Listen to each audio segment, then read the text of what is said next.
Hey, what's up, guys? This is AJ here, and today we are going to talk about Objective-C protocols. So, the basic question is what is protocol? So, the technical definition of protocol is a protocol is a group of related properties and methods that can be implemented by any class. So, basically, the real life. What is the real life example of protocol? Then I can tell you about that. In everyday life, we follow various protocols. Like if there is a red signal, then we stop our vehicle, and if signal is green, then we drive our vehicle. So basically, protocol is nothing but a certain type of behavior in certain situations. So I would like to elaborate this concept by giving one another example. So let's say there are two guys, one is Mayur and the another one is Prasad. So let's say Mayur is working in a multinational company, and he has one assignment to complete within one day, but due to overworkload he is unable to complete this assignment. So what he does that he asks help from his friend Prasad, but he knows that Prasad has his own way of doing things.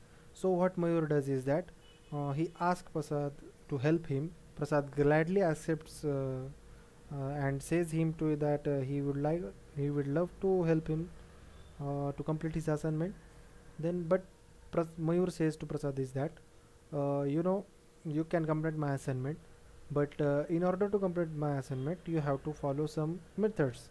So Prasad says, okay, what are those? Then Mayur says, you know, you have to complete this assignment on A4 size paper. Then you have to leave margin before writing anything on paper. Then you, after the completing the assignment, you must bind the assignment in spiral binding. So Prasad says, okay. Uh, but then Prasad asks him, Mayur, that which pen he should use to write this assignment. But Mayur says, it is optional to you. It is your own decision. You can choose any pen you like to write this assignment with. So, in such a manner, protocols work in Objective C. Then there is another example. So, let's say there are various types of vehicles, uh, but in order to drive these vehicles on a road, we must acquire a license from RTO. So let's consider in this scene that these vehicles like cars, bus, jeep, bikes, etc. are nothing but different types of classes, and street legal, which is the license which we get from the RTO, is nothing but the protocol. So in order to drive these vehicles on a road, we must acquire a street legal protocol. In this similar way, the protocol works. Then I would like to give another example. So consider there is a UI table view is there, and there is one data source. What UI table view does is that it displays the information in tabular format on a phone, but in order to display this information on a phone, this view must communicate with the data source. This communication is happens by the protocol. Then I would like to give another example. Let's say there is a pie chart view class. This pie chart view class does what it does is that it displays any information given to it in a pie chart format. So what it does that it has its own minimum requirement. Uh, s- here we can see that pie chart view can display any information in a pie chart format on a screen, but this information may be of various different classes, but in order to display this information on a screen, a pie chart view class requires certain minimum uh, information. This information must be provided by data source. If data source provides this information to pie chart view class, then pie chart view class can display this information in pie chart format on a phone. So let's say this information is like number of segments, size of segments at index, then title for segment at index. These types of various information required by the pie chart view class in order to display the information in a pie chart format. So what the pie protocol of pie chart view class contains the minimum information needed by the pie chart, and this information must be given by data source in order to show that data in a pie chart format by the pie chart view class. So I would like to give one more example. Consider there are two guys, one is Chinese and one is French. A Chinese guy can talk in Chinese with French, but problem is that a French guy will not understand it, and vice versa will happen. If French guy speaks in French with the Chinese guy, then Chinese guy will not understand a single thing. So this problem can be solved by intermediate language, say English. If the both the guys know the English language, they can easily communicate with each other. This example is nothing but the example of protocol. In order to proper communication between the pie chart view class and a data source, they must confirm one protocol. Let's say pie chart view pie chart view class has his own protocol, and if the data source confirms this protocol in its declaration, then and then only the definition the information given by the data source will be can be will be and can be represented in a pie chart format on a device. Then the syntax of protocol is very simple. We have to write the keyword @protocol. Then we have to write the protocol name, let's say street legal, and then we write the various methods which we want to include in our protocol. So this in this syntax we can write protocol.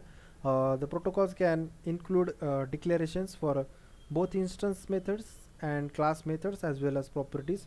So we can write methods, we can write properties inside a protocol. Then the confirming protocol, this suppose a class name my class confirms a protocol my protocol. Then in order to confirm this protocol, we have to follow this syntax. We have what we have to write is that we have to write the protocol name inside angular bracket at the time of declaration of the .h file of my class. Then multiple protocols can be declared in a single class. Let's say my class can support my protocol, then protocol number 1, then protocol number 2. So we can include those all protocols, we can confirm these all protocols inside an angular bracket at the time of declaration of my class. We use a comma operator to separate these different protocols from each other. Then protocols can have optional methods, like I said earlier in our example, the Prasad was free to choose any pen he wants to use. This is nothing but the optional method to Prasad, but writing the sheet on a A4 size paper, the writing binding the assignment in spiral binding, these are nothing but the required method. So the required method are nothing but the methods which are must be implemented by the class, and optional methods are the methods which may or may not be implemented by the class, which confirms the protocol. Okay, then there are types of protocols. Types of protocol are informal protocol and formal protocol. Informal protocols are implemented as a category inside Xcode. These protocols are nothing but the by default protocols provided by the Xcode, that is Apple. So these protocols are nothing but the informal protocol or ad hoc protocol. So most of the times we use these protocols only. And then there are formal protocols. These formal protocols are nothing but the protocols which are written by the developer. A developer can write his own protocol. These protocols are called as a formal protocol. Then protocols inherits from the other protocols. So as we have seen is the angular bracket, we can see NS object. This is not the class, this is actually the protocol name. Don't get confused with the class name. By default class of every Objective C, that is every Xcode file is NS object. This class is different and this is a protocol. So what happens is that here street legal is also a protocol, but it inherits from the NS object protocol. So then this way we can inherit a protocol from another protocol. Then Cocoa and Cocoa Touch define a large number of protocols. There are by default so many protocols are present in Xcode. These are data source protocols like NS table view delegate, UAD table view delegate, then NS array and NS dictionary protocols are like NS coding protocol for NS array and NS dictionary. Then fast enumeration we have NS fast enumerating protocol. So like that, Cocoa and Cocoa Touch define a large number of protocols for our use. Then protocols for anonymity. The protocols can be used to protect the identity of the class. Let's say there is a one framework. Framework is nothing but the collection of classes, different classes. So in that framework, suppose there is a class which wants to protect its identity, but there is another one class which wants to use the instance of the class which wants to protect its identity. So how it is possible then? If it is protecting its identity, then the another class will not be able to use its instance because it will not know the name of the class. So for solving this problem, we can use protocols. If a method can be defined which can give a ready-made instance of a class which wants to protect its identity, and this and protocols can declare instance methods.